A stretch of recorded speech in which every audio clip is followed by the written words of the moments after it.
Olá, meu nome é Guilherme Valtenberg, eu sou editor sênior do Poder 360 e esse é mais um episódio do quadro Poder Entrevista. O nosso convidado hoje é o advogado Thomas Lau. Ele é o presidente do IBRA-China, que é um instituto sociocultural que visa unir os dois países, Brasil e China, e é o presidente da comissão da OAB, que promove as relações entre o Brasil e a China. Dr. Thomas, muito obrigado pela entrevista. Muito obrigado, Dr. Guilherme. É sempre um prazer dialogar e falar também com o Poder 360. Nessa semana, a gente viu uma movimentação do governo e também do presidente da Câmara, Arthur Lira, pedindo um auxílio da embaixada chinesa na importação de 30 milhões de doses da vacina da Sinopharm, que a gente ainda não usa no Brasil. Como é que está essa negociação, Dr. Thomas? Dr. Guilherme, já havíamos falado com a embaixada já no início da questão das vacinas e, obviamente, que essa questão das vacinas, de um ponto de vista mais internacional possível, a China hoje também tem uma questão muito técnica e muito comercial. Então, como o mundo inteiro está procurando as vacinas, ele passa por um critério comercial de oferta e demanda. Mas, evidentemente, que atendendo um pedido do governo brasileiro, a própria embaixada já se prontificou em ajudar essa questão. E eu tenho certeza que com o grupo da Frente Parlamentar Brasil-China, inclusive por diversos parlamentares que compõem o Congresso Nacional nesses grupos, tenho certeza que o Arthur Lira, o novo presidente, também tem feito um esforço bastante significativo junto ao embaixador da China, Wang Yamin. Então, tenho certeza que esse pedido refortalece essa busca pela aquisição das vacinas para o Brasil. No caso específico da Sinopharm, essa é a primeira vacina chinesa que foi usada no exterior. A China tem outras duas, incluindo a Coronavac, que já estão sendo usadas em outros países, fora da China. Caso tenha alguma outra, por favor, me corrija, Dr. Thomas. Mas qual é a possibilidade e se tem como a gente colocar um prazo para que essas vacinas cheguem no Brasil? Lembrando que elas foram aprovadas nos Emirados Árabes Unidos em dezembro do ano passado. Doutor Guilherme, muito boa pergunta. Na China já são 3 grandes laboratórios, Tem a Coronavac, que todo mundo conhece, com essa parceria no estado de São Paulo. Tem a Sinopharm, que também tem muitos governadores já procurando a questão da Sinopharm. E tem também um outro laboratório chamado CanSino, que também é um outro laboratório já dando aí as vacinas. Até acho que a CanSino está muito focado em Macau. Já conseguiu lá, quem vai para Macau toma essa vacina naquela região. Do ponto de vista, novamente, de logística, de compra e venda de mercadoria e a vacinação propriamente dita, hoje a gente está passando por essa grande dificuldade de receber os insumos. Então, obviamente que um pedido, talvez de forma, essa coalizão nacional, um pedido endereçado para os laboratórios, vai ter um problema que eu já havia falado anteriormente, e que tem muitos países da Europa agora procurando as vacinas da China, Dr. Guilherme, até porque teve o problema da AstraZeneca. Então, tem essas novas demandas que eu acho que a China vai ter que realmente colocar como lista de prioridade. Tudo é lista de prioridade. Mas se você me perguntar, Thomas, como é que você vê a relação anteriormente Brasil-China e no momento atual? Obviamente que o momento atual mudou. É um momento diferente que a China passa com o Brasil, até pelas relações que já estão tranquilas. Você participou do nosso evento do selo comemorativo no Congresso Nacional, mas a China também tem ajudado muitos outros países, doutor Guilherme, inclusive Filipinas, inclusive Serra Leoa. Então, a China também tem ajudado outros países nas vacinas. Isso porque tem uma lista de países parceiros da China, e a China também está fazendo esse tipo de ajuda, de doações humanitárias. Então, obviamente que a gente precisa resgatar e aprofundar mais essas relações de amizade, já são relações de mais de 46 anos, de relações diplomáticas, mas e aí tem a questão comercial, que todo mundo já conhece, que é o maior parceiro comercial do Brasil por mais de uma década dessas relações comerciais. Então, onde eu quero chegar? O nosso trabalho do IBRA-China, especificamente do nosso instituto, é realmente aprofundar essas relações de universidade, dessas relações de intercâmbio profissional. Entendemos também que não basta apenas ter esse pedido formal e diplomático, óbvio, né? Todos estão passando por essa questão dessa pandemia, mas é óbvio que a gente precisa fortalecer as bases desse relacionamento. Inclusive, o nosso instituto tem um professor que está na Universidade de Zhejiang, e a gente vai conseguir bolsa de estudos para os alunos do Brasil para fazer esse intercâmbio internacional com a China, Dr. Guilherme. Então, assim, fortalecer a amizade, desmistificar o que aconteceu com a China também, porque nesse período todo teve muitos a gente até abriu um canal de denúncias de racismo, inclusive no nosso canal do Observatório Coronavírus, do nosso instituto. Então, teve muitos ataques à comunidade chinesa, não só do Brasil, mas do mundo inteiro. Então, por outro lado da moeda, no trabalho que a gente está fazendo também, junto com a embaixada, que hoje a embaixada tem redes sociais, é exatamente mostrar a cultura da China, exatamente mostrar o que está passando nessa transformação da China, o que era antes, o que é hoje, e também trazer um pouco dessa tecnologia que ajuda, inclusive, o combate à pandemia na China. Então, pelo que o senhor falou, pelo que eu entendi, caso o Brasil tivesse uma relação mais amistosa, a gente teve uma relação amistosa por muito tempo, mas recentemente houve uma série de desentendimentos, sobretudo da família presidencial, aos quais o embaixador chinês respondeu, inclusive nas redes sociais, como o senhor destacou, né? Agora a embaixada usa bastante as redes sociais. Caso o Brasil tivesse tido uma melhor relação no passado, o senhor avalia que talvez já tivéssemos aqui no Brasil mais doses dessas vacinas, a Sinopharm, a Coronavac ou eventualmente a terceira que o senhor mencionou? Sim, a CanSino. Na verdade, doutor Guilherme, o que eu acho? Eu acho que, obviamente, que o Brasil e a China já têm essa parceria consagrada, solidificada do ponto de vista comercial. Só que é aquilo que a gente fala, eu compro e vendo, compro e vendo. Só que uma relação de amizade, uma relação de prestígio, uma relação que nem você vai ligar para o seu maior parceiro comercial. Você pode me ajudar? Você faz um pedido muito mais não formal, e isso ajuda, evidentemente, a facilitar essa circulação de mercadorias, essa circulação da compra e venda. Então, tudo faz parte de um belíssimo casamento. E casamento é isso, né? Você passa por momentos difíceis e, obviamente, tem um tempo de amadurecimento do casamento. Então, isso daí faz parte dessas relações bilaterais Brasil-China. Recentemente, numa entrevista aqui para o Poder 360, o Dr. Dimas Covas, diretor do Instituto Butantan, disse que aqueles problemas na entrega de vacinas que acabaram atrasando algumas doses, o IFA, né, que é a matéria-prima para a gente produzir aqui no Brasil a vacina da Coronavac, ele disse que os problemas que a gente teve no passado foram todos resolvidos. Queria saber do senhor, foram resolvidos mesmo?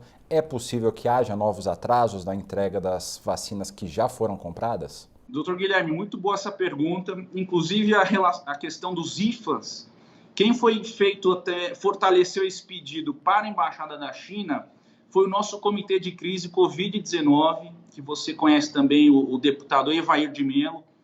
Inclusive, o deputado Marcelo Ramos também estava conosco nessa live junto com o embaixador, e o pedido foi exatamente para fazer essa requisição dos IFAs.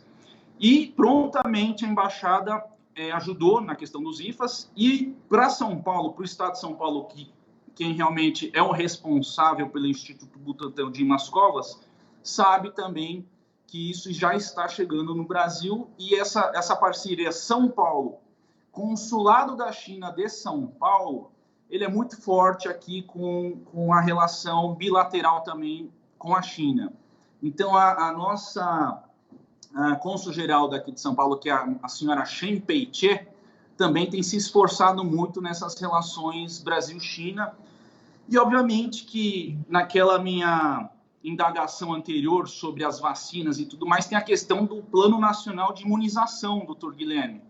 Então, assim, tem esses critérios técnicos e também os critérios burocráticos dessa legislação, que agora passou por uma nova lei, né, que agora os estados e municípios podem adquirir também as vacinas. É isso que eu ia te perguntar. Os municípios, estados, eles agora podendo comprar, diversos estados, inclusive, já procuraram o senhor. Com essa nova legislação, é possível que essas negociações avancem mais? Eu acredito que sim, doutor Guilherme, porque vai dar uma autonomia para o setor privado, para os municípios e estados irem atrás das vacinas.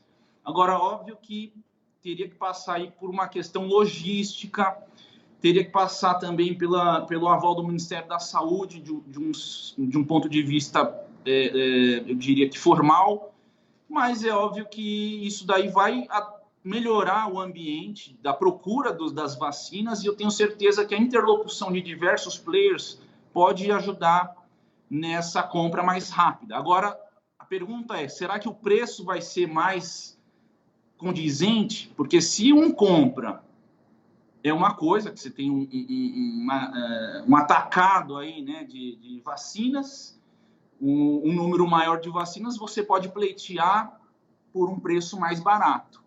Agora, se você está lá em cada estado, cada município comprando de forma independente, talvez essa compra de vacinas não seja um preço mais ideal no ponto de vista econômico.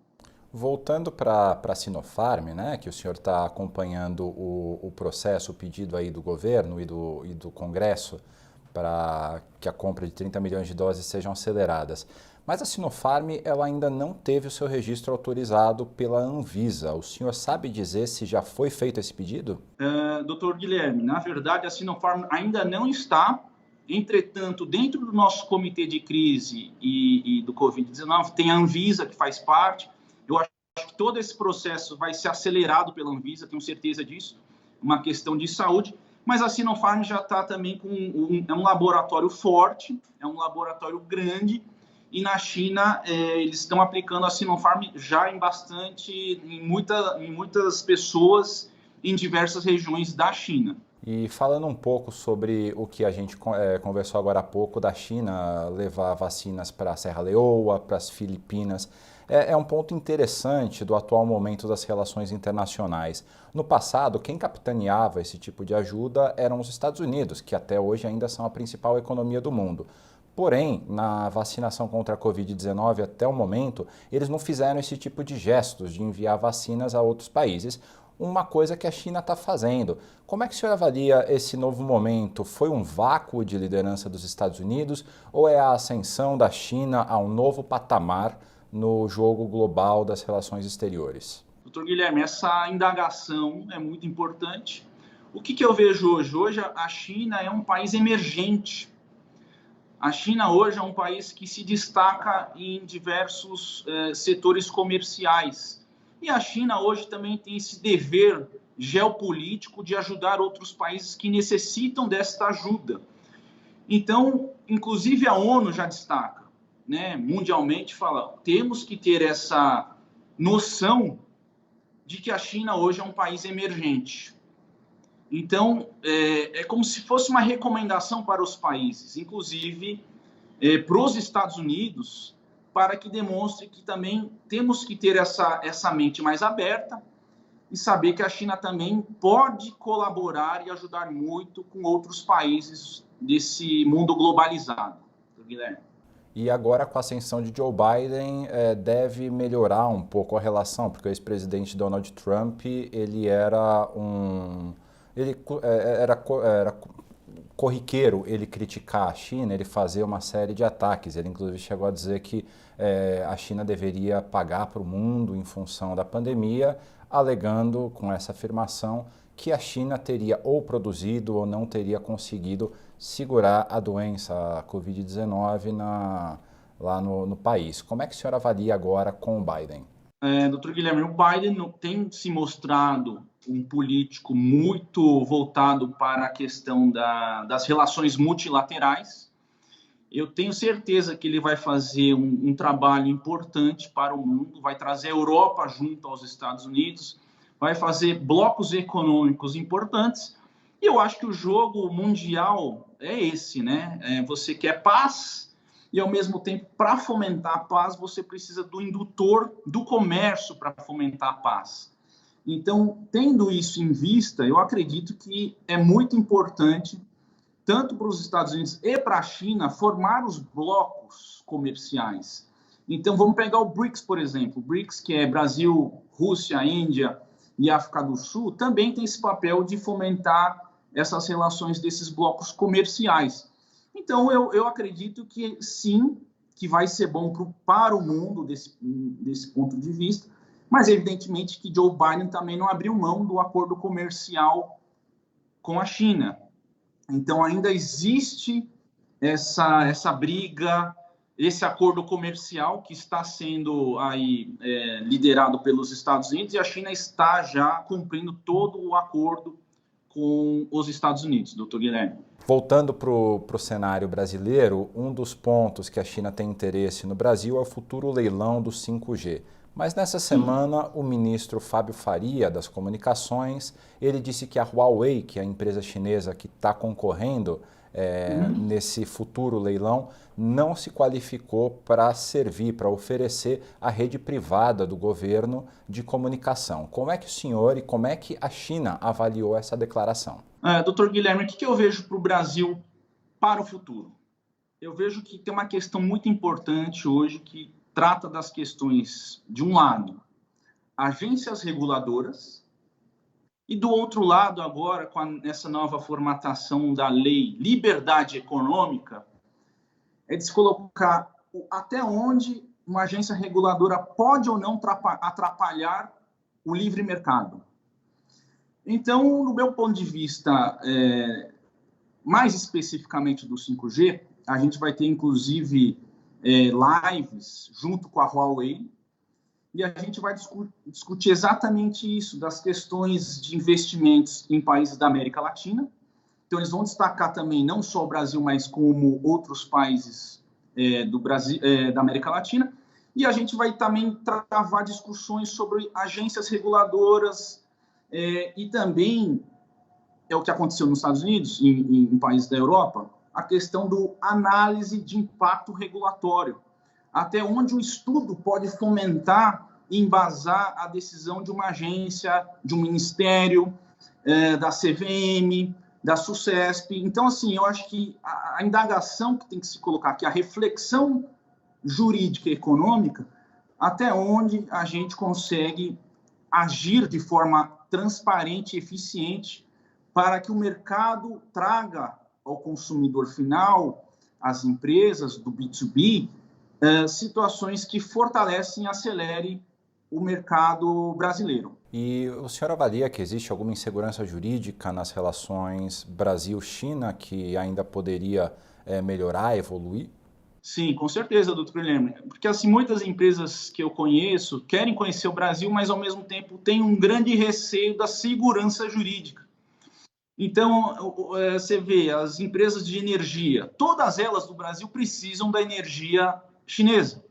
Hoje, na verdade, se você falar em biocombustão, no novo marco legal do saneamento básico, precisa sim de uma nova fase de descarbonização. Então, isso vai fazer com que empresas chinesas que já detêm o capital tecnológico ajudem as empresas brasileiras. Então, acho que faz parte do meio, do ponto de vista internacional, ambiental, a gente ter essas conexões com as empresas chinesas dessa parte da poluição e também de como gerar novas energias renováveis. Então, são vários aspectos que tem que trazer na mesa. Eu acho que essa discussão é importante, essa iniciativa do Poder 360 é muito válida, porque a gente tem que trazer agora players internacionais para que o Brasil saia também desse PIB que está caindo e retome a economia da maneira que deve ser feita.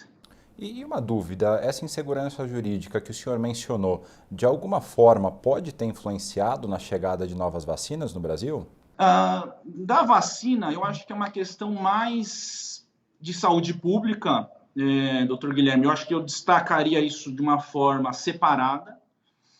A questão da segurança jurídica por si só, pelas empresas, eu vejo que é em relação aos investimentos, a forma do capital estrangeiro entrar nesses investimentos de brownfield e greenfield.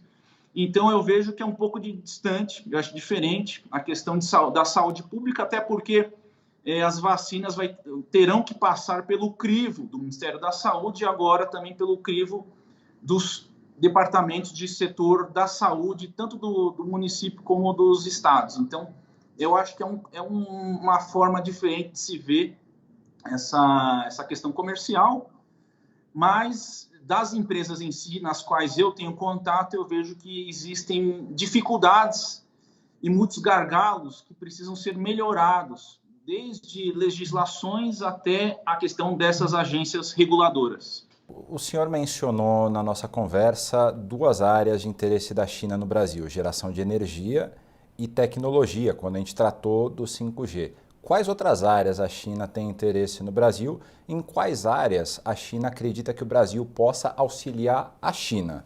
Boa pergunta, doutor Guilherme. No meu ponto de vista, desses 12 anos de relações comerciais, você percebe o que sai do Brasil e o que a China tem interesse exclusivamente, que é o agrobusiness, que é o minério de ferro, que é a soja, que é o milho. Só que, por outro lado, a China também ela é produtora de soja hoje, ela está produzindo, inclusive, café em regiões da China, está produzindo café. E até vinho, né? É uma coisa muito interessante. A China tem algumas regiões que eles estão produzindo bons vinhos. E a China não era um país, até pouco tempo atrás, com tradição nessa área, né? Exatamente. Não, a China hoje está produzindo até o Belota, o Ramon Belota, que é aquele Ramon que é muito conhecido na Espanha, e eles estão fazendo a produção na China, doutor Guilherme. Então, assim, obviamente que eles querem consumir coisas boas, e isso daí também vai de encontro ao que o Brasil consegue produzir para o mundo. Então, assim, se a gente tem 30% da pauta de exportação brasileira do agro para a China, especificamente, é porque a China vê que realmente o Brasil tem consegue produzir isso e consegue atingir as metas. E o que tem agora, a gente está até discutindo muito aí com alguns governos, coordenações estaduais da OAB, temos diversos núcleos, universidades federais, e a gente está produzindo pesquisas, doutor Guilherme. Por exemplo, agora a gente vai lançar, acho que na semana que vem, daqui 2 semanas, o livro do agrobusiness, das potencialidades de Minas Gerais, especificamente do que Minas Gerais pode oferecer para a China. Então, lá, por exemplo, a gente já tem grandes empresas chinesas, já temos a CITIC Group, que já está lá instalada em Minas Gerais, que eles trabalham, um conglomerado chinês. Eles trabalham com diversas... lá na China, inclusive, eles têm até um time de futebol, doutor Guilherme, a CITIC Group, que está o Renato Augusto jogando lá. Temos em Minas Gerais a XCMG, que também é uma empresa de escavadeiras, de guindastes, que já está instalado em Pouso Alegre. E a gente também tem a Huawei no Polo Tecnológico, em Santa Rita do Sapucaí. Então, você vê como as coisas estão sendo endereçadas para alguns estados, e alguns estados eu destaco aqui, Mato Grosso também, que é um estado muito forte no agro, e já tem essa relação par e passo com a China. Um outro estado que a gente está conversando bastante, que já tem também um trabalho muito importante, é o Espírito Santo. O mármore e o granito também foi pauta de muitas feiras internacionais para a China, para construtoras chinesas, e esse também é um produto que lá eles têm total apreço pelo mármore e granito do Espírito Santo, doutor Guilherme. Alguns exemplos, né? Claro.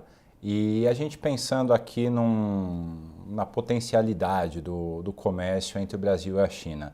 Tem como a gente imaginar num futuro próximo ou de médio prazo, qual que é o potencial, em quantos por cento, por exemplo, a gente conseguiria aumentar as trocas do Brasil com a China no momento de paz e uma amizade um pouco maior entre os povos e os governos? Doutor Guilherme, eu acredito muito nesse intercâmbio profissional. Eu entendo, eu presido o Instituto Ibrachina.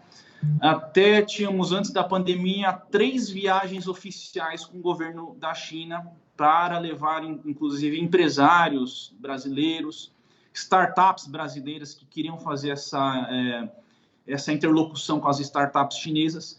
E hoje na China, por exemplo, em Pequim, em Xangai é o polo de startups unicórnios. São startups que começaram, tem um valor aí de bilionários, e a gente está fazendo exatamente isso para conectar soluções que tiveram para a China de serviços que deram certo, e aí serviços financeiros, serviços de tudo que você pode imaginar. E a gente queria fazer exatamente esse trabalho junto com as empresas brasileiras. Então, assim, vai ter um começo, vai começar de forma devagar também, até porque está todo mundo voltando dessa pandemia, vai ser o pós-pandemia com uma retomada econômica, mas eu acredito muito, muito, muito, doutor Guilherme, no intercâmbio dos universitários agora. Porque se a gente pensar ao longo prazo, se deixar o Brasil e a China só comprando os commodities e não tiver uma transferência de tecnologia, vai estar muito distante a China do Brasil em muitos anos, ao longo prazo. Por quê? Porque a China vai estar produzindo produtos de valor agregado e também vai ter produção e vai comprar produtos de commodities de outros países também. Então, o que eu vejo que o Brasil precisa fazer agora, neste momento, fortalecer a amizade, fortalecer as universidades, trazer, se possível, em regiões do agro, empresas chinesas para transferência de tecnologia e também empresas chinesas para transferência de tecnologia em energia, para determos a tecnologia da energia renovável e descarbonização, que nem havia dito, como a biocombustão. Então, fora isso, também traria mais empresas, por exemplo, de carros elétricos e ônibus elétricos. Já temos a BYD, mas eu vejo que tem muitas outras empresas chinesas com grande potencial na China que desconhecem o Brasil por sua distância geográfica, doutor Guilherme. Doutor Thomas, a gente vai chegando aqui ao final da nossa conversa, mas ainda tem tempo para mais uma pergunta. No auge da crise em Manaus, recentemente, a embaixada chinesa e o Ibrachina se movimentaram para enviar oxigênio, para enviar aparelhos para auxiliar no tratamento dos doentes por Covid-19. O senhor consegue dizer quantos aparelhos, quantos cilindros de oxigênio foram enviados? Qual foi o impacto dessa ajuda? Doutor Guilherme, essa ajuda foi, na verdade, fundamental. O nosso comitê de crise Covid-19, na qual o Ibrachina faz parte, a gente faz parte junto com o deputado federal Marcelo Ramos, foi um pedido dele e dentro do nosso grupo, junto com a Embaixada da China. E pronto, de forma muito rápida, eu estive ligando, falando com a IBG, a Indústria Brasileira de Gases, e eles nos forneceram um container que é o equivalente a 1.700 cilindros. Só que a forma de se chegar a esses cilindros para Manaus só podia de um jeito, que seria a via aérea pela FAB, e da via aérea pela FAB, a White Martins iria abastecer todos esses cilindros do container e que chegaria de balsa para Manaus. Não tinha outra estratégia mais rápida para se encaminhar esse oxigênio.